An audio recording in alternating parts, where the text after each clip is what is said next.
Hello guys, welcome to Monkey's Paperpalooza Craft Corner. If you've gotten the newsletter, you knew I have recently gone through a family loss, so this is a little bit delayed. But I decided I need to keep myself busy, so I'm going to review the Arteza Real Brush Markers. These are great markers. I ended up buying the 48 count real brush markers. You can see all the beautiful colors. And I've been storing them, of course, brush tip down, so that way all the ink stays right at the tips. And they come in packs of either 12, 24, 48, or 96, depending on what you want to get into. I decided to go as mid-range as I could because I wanted the choice of what colors I could use. So I've sorted mine a little bit different than they came in by colors. That way I could have it easier for me to pick from. Alright, so I'm going to just swatch these colors on some of my Artist Loft watercolor paper. And these are really nice brushes, and I'm going to show you what's different. These really are brush tip. They are real brush. They are not felt. They are very fluid in their movement because of that fact that they are not felt, and that's what I love about them. So I'm going to swatch these down. You may lose a little bit of the colors as I go down because, of course, the camera is a little bit shorter angled than the paper I have. The reason I want to do these swatches is I want to show to you how these react with water. Some react very well. Others react a little bit fainter. And I want to show you what I mean by that.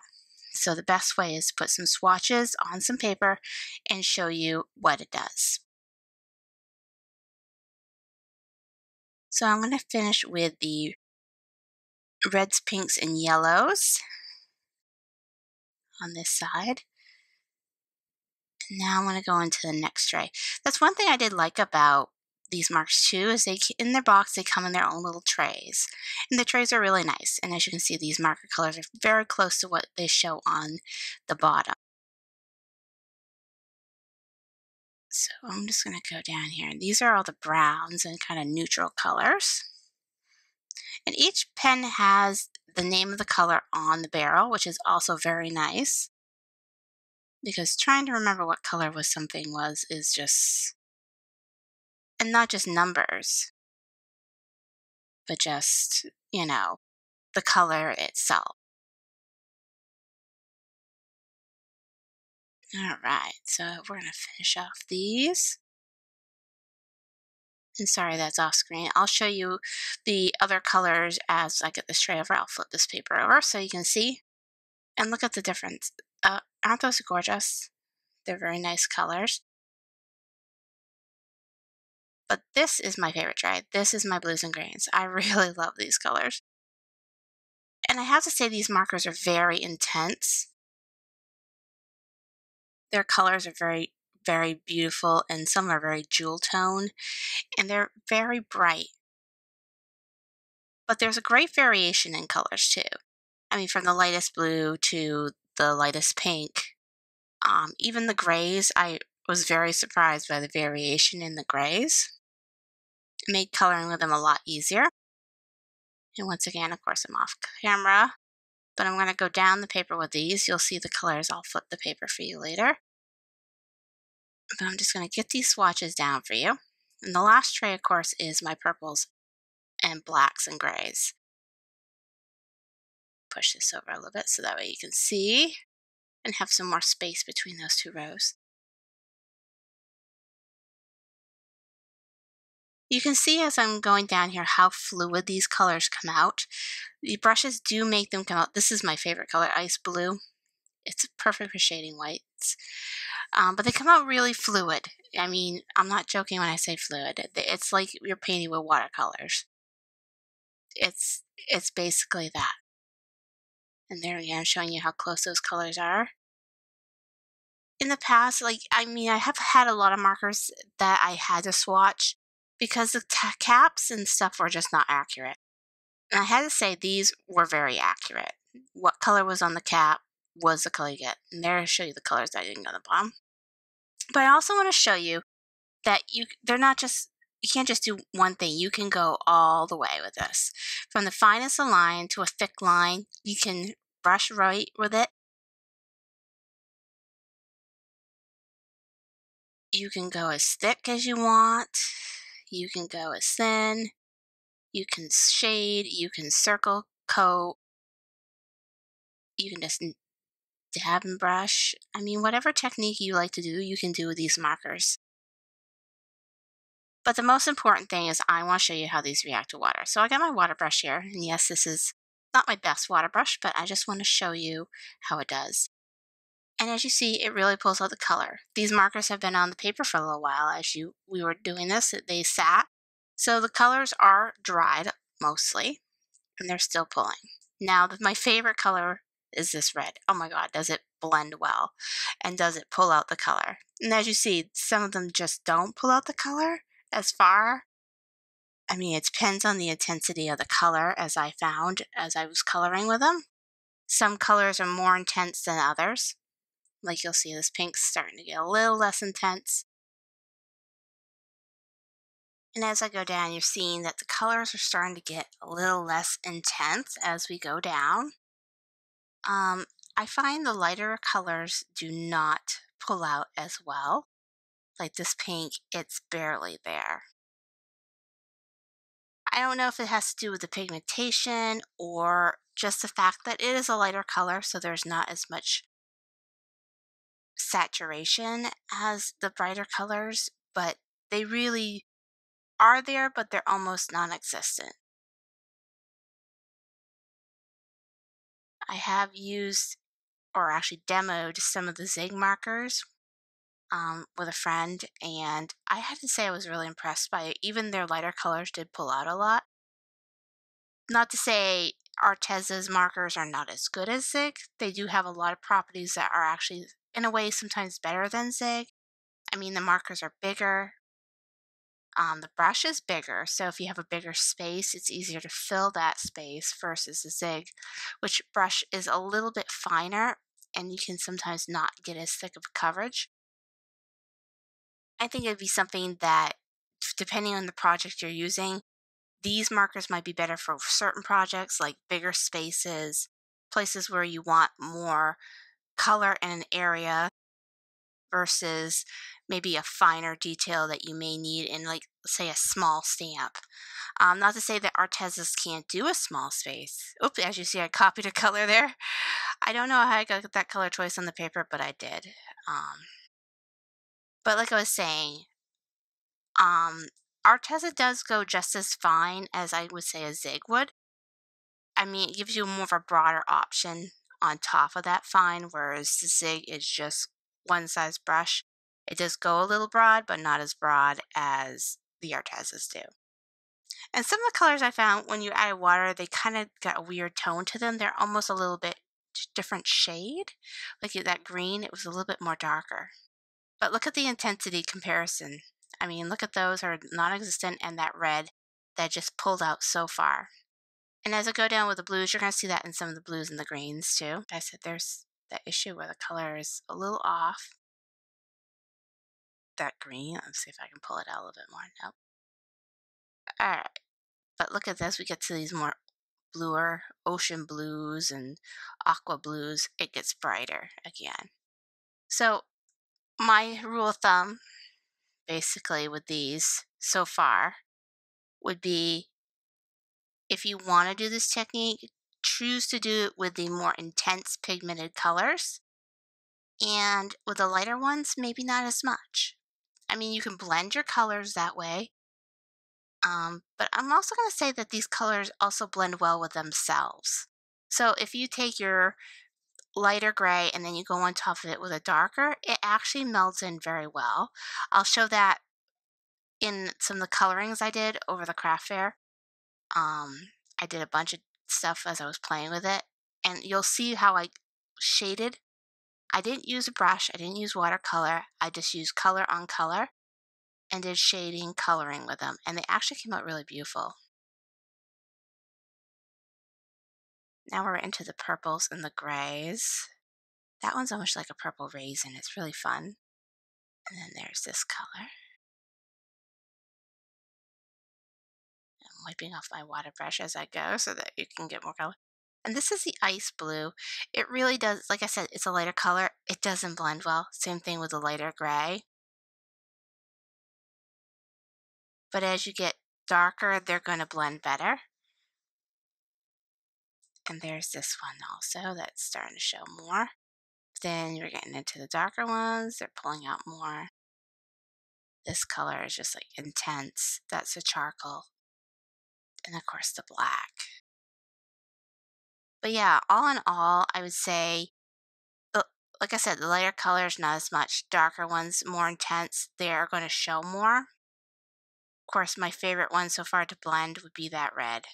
That red is just, it's gorgeous. It blends well. I don't know what it is with that red, but it is awesome. And same thing with these blues. They're very awesome. They do a lot of spreading too. So those are the demos I just wanted to show you on the swatches. So let's go into seeing some work I did. So I colored these during a craft fair. Don't mind my goof up on one of them. But as you see, I did some shading. This is what I'm talking about, the color on color shading. You can't tell that this was done with a watercolor brush. I didn't add any water to that. And the same thing here, I shaded and colored. And this one I shaded and then I pulled down a little bit of the brown. Same thing here, shading on shading. These are actually by Neat and Tangled, these stamps. Aren't those cute? The first one with the gnomes was actually clearly besotted. Here's the other Neat and Tangled one. I'll link these on the bottom with all the good deals on them. And these little hedgehogs are also from Clearly Besotted. Alright, so let me just show you what I mean by using color blending in your coloring. So first thing I'm going to show you is how this color water blends to make a lighter color in the middle.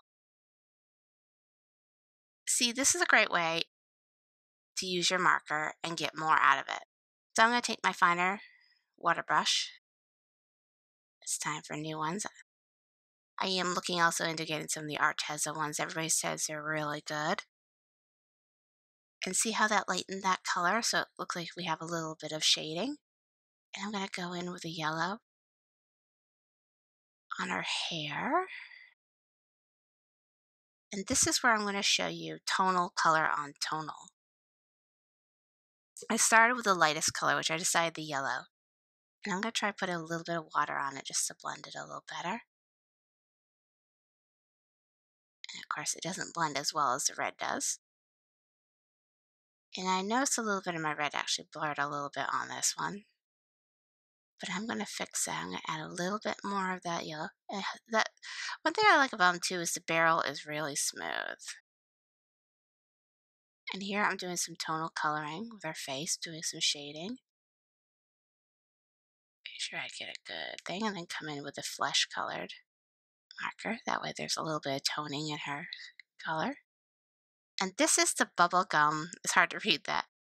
But I'm going to put little rosy cheeks on her because honestly, these little gnomes need rosy cheeks. And I'm going to go back over with the darker yellow.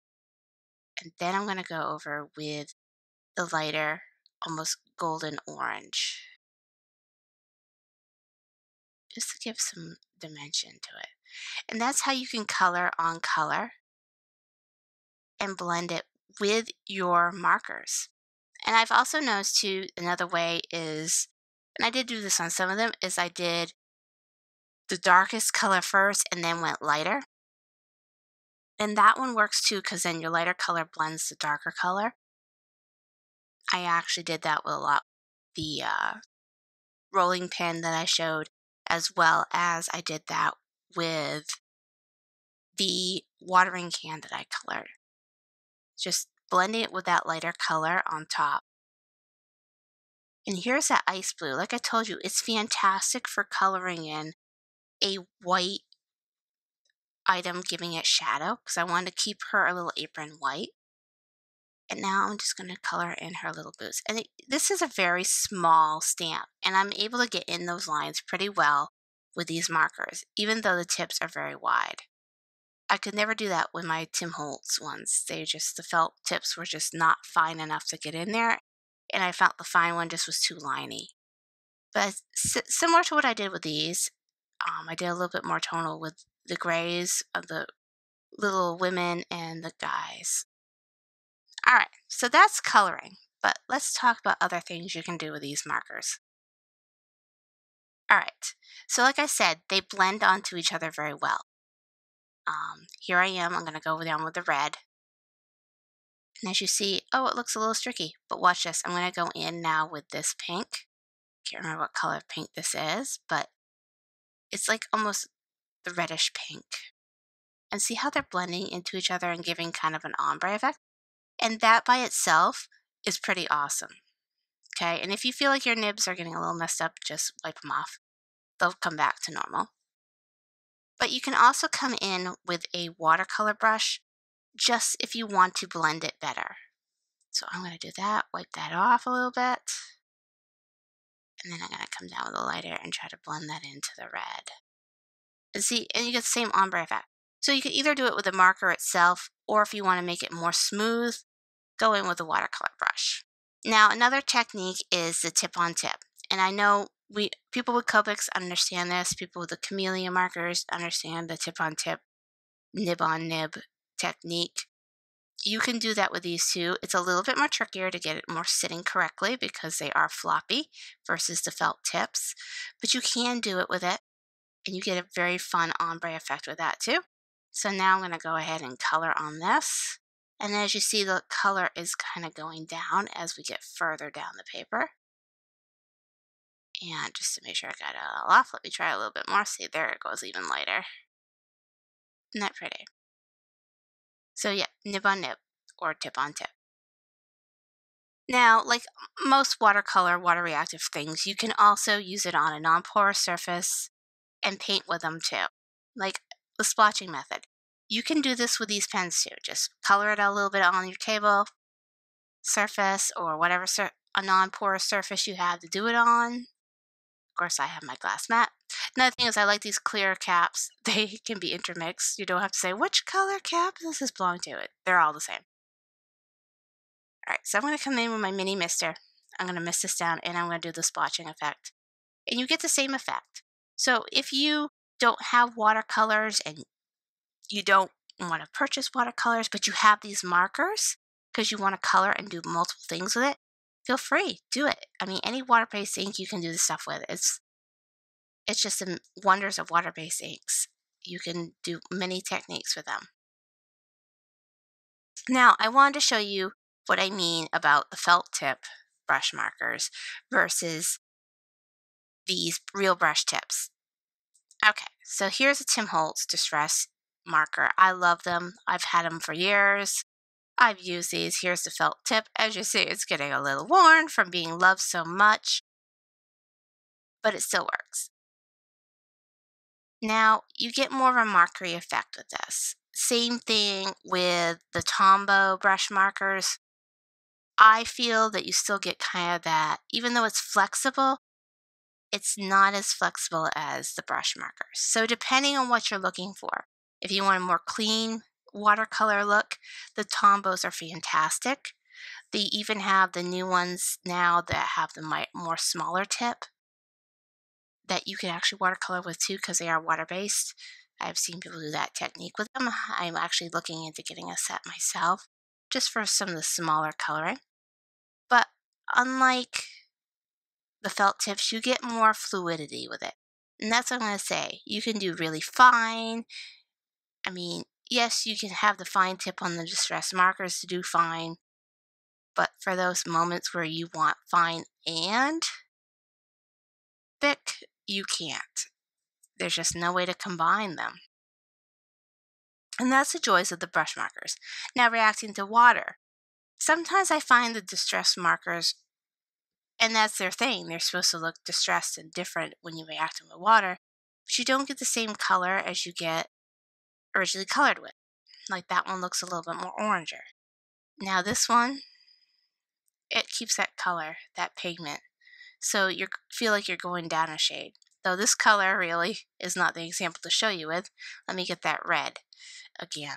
This is the one that blends water fantastically for some reason. I don't know what's in this red, but it's awesome. So we're going to go over this again. And I'm going to show you that one instead. Look at that. It shades itself down. It does fantastic. It spreads. I mean, just a little water, you can spread it so far. It's fantastic. Now, like I said, highly pigmented colors seem to work better. This is the red. It works fantastic. See how it can be brushed? Very fine to thicker. So depending what you want, this has that versatility. Whereas Tim Holtz, you get versatility on one side or the other side. There's no in between. Not that I don't love the Tim Holtz, I still use them for a lot of my stuff.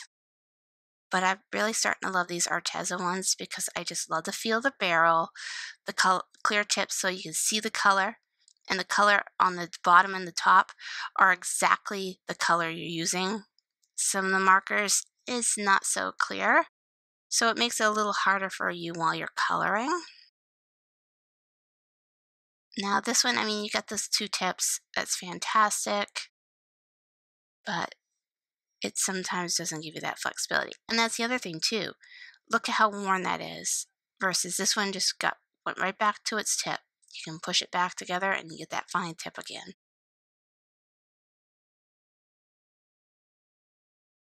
All in all, I love these markers.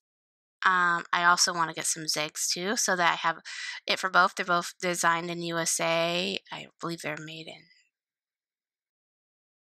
outside of the USA, but they're also a very beautiful marker.